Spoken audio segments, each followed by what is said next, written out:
নবম শ্রেণীর ছাত্রছাত্রীদেরকে আমি আশ্বাস দিচ্ছি যে তারা একভাবে পড়ে ফেলেছে, বাকি কয়েক মাস শুধু আছে।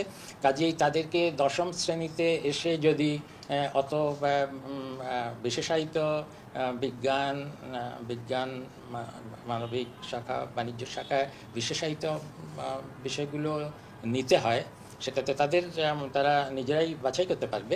কিন্তু তারপরও তাদের শিক্ষণে একটু ঘাটতি থাকবে, কারণ নবম শ্রেণীতে চলে গেছে।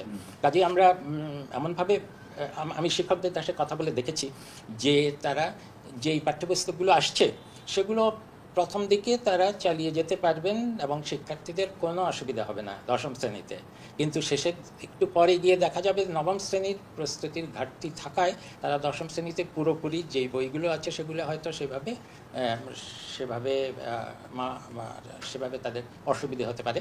এবং সেজন্য আমরা বছর যখন যাবে তখন আমরা প্রয়োজনীয়ভাবে ওটাকে আরেকটু শিথিল করব, দশম শ্রেণীর যেই কারিকুলাম সেটাকে একটু শিথিল করব আর একটু সহজতর করব।